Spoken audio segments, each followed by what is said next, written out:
Fala, galera, beleza? Vamos lá para a gente fazer uma análise aqui da entrevista coletiva do presidente Romildo Bolzan, que ele concedeu hoje à tarde, às 3 horas da tarde, lá no CT, falando a respeito da sua candidatura ao governo do Estado e, como presidente do Grêmio, ele acaba informando. Então, ele acaba realmente encerrando tudo que for debatido, especulado sobre a sua possível candidatura ao governo do Estado do Rio Grande do Sul. Ele afirma que ele recusa o convite do PDT. Ele diz que recebeu o convite e estava analisando sobre isso. Então, o principal fator dessa entrevista era a recusa, né, que ele estava anunciando a sua recusa ao governo, à candidatura ao governo do Estado, né, para as eleições agora em 2022. A partir daí, houve outras perguntas em que surgiram e a gente que precisava dar um pouco mais de atenção para elas e uma análise um pouco mais criteriosa em cima. Eu queria que vocês me acompanhassem até o final.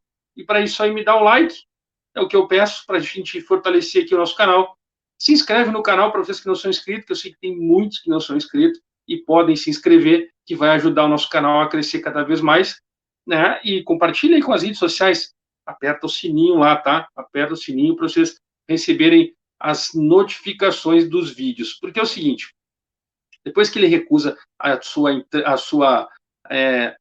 o seu convite ao PDT, que é o partido dele para ser candidato ao governo do Estado, ele recebe várias perguntas e aí ele fala numa delas sobre reconsiderar um tropeço. A ideia dele é de ficar, porque ele diz que ele é gremista, que ele é candidato, ele é presidente do Grêmio e ele vai cumprir o seu contrato até o final. E ele precisa reconstruir um tropeço. Qual foi o tropeço dele? E durante a sua trajetória como presidente, o Grêmio venceu algumas competições, atingiu algumas metas, fez tudo que todos presidentes gostariam de ter sido feito, principalmente vencendo as competições, vendendo jogadores, deixando o clube no superávit. A gente precisa falar sobre isso, sim, né? Deixar bem claro que ele teve alguns méritos como presidente. Não estou dizendo que foi ele que conseguiu tudo isso, porque existe uma equipe por trás, mas e ele teve um tropeço que foi o Grêmio cair para a Série B, que a gente sabe que toda essa equipe que está lá dentro não sabe por que caíram e estão tentando reconstruir de uma outra forma, fazendo o futebol um pouco mais simples, colocando pessoas competentes para trabalhar. E aí a gente entra num outro campo, que foi a pergunta sobre o departamento médico, né? Que ele, sobre o Ciro Simoni, que é o diretor médico do clube, e que ele deu uma entrevista falando que o Grêmio não cometeu erro, e o Ferreirinha, com o caso do Ferreirinha, e o Ferreirinha que identificou o seu problema tratando com médicos fora, né, fazendo exame fora, e aí levou para o Grêmio e tal, e definiram, ele fez a cirurgia, enfim. Só que o Ciro Simoni também ele é do PDT, ele também é do partido, e isso acaba gerando todo um tumulto, né? E aí, quando ele fala sobre a entrevista, sobre a possibilidade de retirada, né, de demissão de todo o departamento médico e tal, ele afirma que todos os médicos são competentes e que o Ciro Simoni ele não está vivendo o dia a dia dos jogadores, ele tem apenas relatórios técnicos do que acontece. Então, muitas coisas ele não sabe explicar o que está acontecendo no dia a dia. E ele também confirma que acha interessante os médicos aceitarem, fazerem uma entrevista coletiva e falar a respeito. Mas ele acredita que isso eles não aceitam para preservar, né, a sua integridade, a sua profissão. Então, eles preferem não falar e expor os seus pacientes, porque cada pessoa tem uma reação, tem uma forma de ser, uma forma de tratar. E, inclusive, ele fala, comparando o Jonathan Robert com o Kahneman, que os dois fizeram cirurgias delicadas, e o Jonathan Robert vai voltar em julho, e o Kahneman já voltou. Então, ele pensa exatamente isso e deixa a critério dos médicos, mas ele entende que eles não querem fazer isso. Mas reforça que eles são médicos competentes, sim, né, e que o Simoni apenas está fazendo algo, falando tecnicamente, ele não tem o dia a dia dos jogadores, dos pacientes. E ele também, depois disso, ele fala sobre uma meia-culpa, que é a parte, eu acho que é a parte mais, que é a principal de toda a entrevista dele, né, que é a avaliação dele, que quando foi convidado para ser governador, para ser candidato a governador, ele demorou para responder. Se ele é realmente o cara que ia ficar como presidente, cumprir todo o seu mandato, por que ele demorou para responder? Ele realmente ele mostra que o coração dele ele é partidário, ele é um cara político, ele vive disso, né? Há muitos anos, a família dele toda é disso. E aí ele demorou. Então ele faz essa meia-culpa pelo um erro na demora de decidir se ele vai ficar no Grêmio ou ele vai sair. Mas com todo o contexto que o Grêmio está saindo, essa é a pior coisa que ele fez na vida. Esse eu acho que foi o segundo maior erro dele como presidente do Grêmio, em fazer ainda mais dar essa resposta. Isso mostra que ele está totalmente, não estava focado, ele ainda não está focado, mesmo depois da reunião que ele teve hoje para essa entrevista coletiva. Porque ele dizer que ele assume um erro pela demora em decidir, sabendo que o Grêmio está numa Série B, que precisa voltar, sabe por quê? Porque depois ele responde uma pergunta a respeito disso. Ele fala sobre isso, ele assume a sua meia-culpa. E aí ele é perguntado exatamente disso, ele diz assim, a principal pauta, já que ele é um homem político, para seguir, né, com o restante dos 6 meses que faltam do mandato dele como presidente, qual é a principal pauta dele? Ele diz assim, é voltar e retomar o equilíbrio do clube. Quando ele fala isso, que a principal pauta é voltar para a Série A e retomar o equilíbrio do clube, ele mostra que esse tempo em que ele ficou deixando em aberto essas situações, nós estamos falando desde fevereiro. Se eu não me engano, foi em fevereiro que surgiu o primeiro zum de que ele deixaria o Grêmio. Mas como que ele ia deixar o Grêmio na Série B? Ele ia fazer a pior coisa da vida dele, e é o segundo maior erro. O primeiro foi deixar o Grêmio cair, e o segundo é ele alimentar isso dentro do partido, que ele possa ser candidato a governador.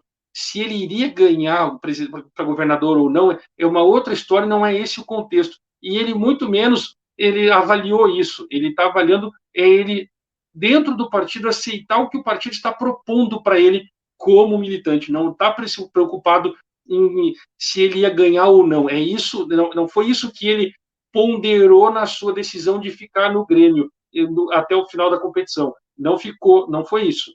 Tá? Ele exatamente é a questão de que o Grêmio está explodindo, já está influenciando internamente dentro do campo. Eu falei num vídeo aqui anterior, eu falei sobre isso semana passada, que o Grêmio poderia perder o jogo para o Cruzeiro e a gente identificar nos jogadores algo que a gente não estava acostumado nesse período que o Roger assumiu. E aí todo mundo cobrou o quê? Que o Grêmio não tinha vontade de vencer. E não é mais ou menos isso. Todos estavam com vontade, mas está sem foco. O mental está atrapalhando por conta de não saber o que vai acontecer a partir de agora.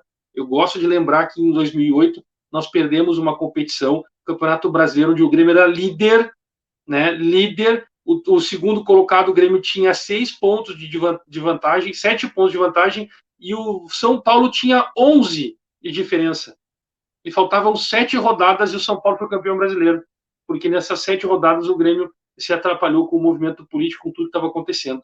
Por isso que o Grêmio precisa retomar logo, vencer, dar esse sprint para poder, quando realmente chegar próximo das eleições, as coisas estarem mais calmas, mais tranquilas para os jogadores. Vamos lá, porque ele seguiu falando sobre uma outra coisa que eu achei fora da casinha, assim, sobre a renovação de Jeromel e Kahneman, quando ele foi perguntado por que o Grêmio não trata isso agora, está deixando para depois. A gente sabe que já houve um movimento a respeito disso. Ele fala que o Grêmio não está tratando disso. Não, já esteve uma conversa adiantada para isso acontecer, mas não evoluiu. Jeromel, ele passa uma informação que a gente não tinha, ninguém tinha, para a gente ver como a gente acha que tem várias informações e não tem, sobre a sua renovação de contrato. Já existe dentro do contrato do Jeromel uma cláusula de renovação automática por metas atingidas dentro da temporada. Se ele atingir ou não atingir, ele tem uma meta para ele tem uma renovação automática de contrato para a próxima temporada. Ou seja, o Jeromel está renovado. Por isso que naquela entrevista do Jeromel, todo mundo ficou preocupado em e o Jeromel dizendo assim, eu não penso no futuro, eu penso amanhã, na próxima quarta-feira, no próximo domingo, quando eu tenho jogo contra o fulano, contra o meu adversário, para saber se o atacante dele joga para a direita, joga para a esquerda, por onde ele corta. É isso que eu fico preocupado. Eu não estou preocupado daqui a 6 meses, 1 ano. Não, eu penso dia após dia. Claro, ele já estava definida a vida dele. Ele sabe que ele vai bater as metas e vai ficar no Grêmio para o ano que vem. Ele já tinha isso aí e não foi exposto isso, e dessa vez o Romildo passa para todo mundo a sua situação. Mas sobre o Kahneman, que tem 31 anos, o Kahneman tem 31 anos, vocês podem consultar na internet, ele tem 31 anos, tá? Ele encerra o contrato dele esse ano, ele está voltando, já voltou a treinar com bola, já está liberado pelo departamento médico, ele já está treinando normalmente, já está fazendo atividades de situações de jogo, para ele, sprints, né, que é chamado de jogo, para ele voltar o quanto antes. Talvez ele volte, a previsão dele era a primeira semana de junho, talvez ele volte no final de maio. Ele fica à disposição do Roger Machado. E ele diz que o Kahneman não é o momento de pensar em renovação de contrato do Kahneman, porque existe todo um contexto, existe toda uma situação em que ele fala em caráter e tal, mas não é essa a questão é que se ele achar ou acreditar que tem uma proposta, vai receber uma proposta e apresentar para o Grêmio titubear, ele vai embora, ele não está pensando que o Grêmio deu muita coisa para ele e ele tem mais pelo menos 5 anos de contrato como jogador profissional. Se o Grêmio achar que não é o momento, por turbulência política e tal, ele vai embora. Ele não vai esperar pelo Grêmio, até porque o outro clube também pode não esperar.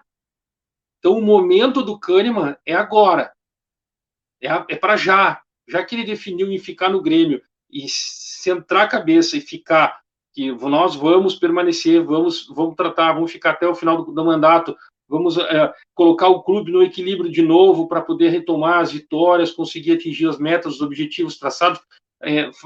Vamos definir isso junto com como uma possibilidade também do Kahneman. Então já senta para conversar, já define.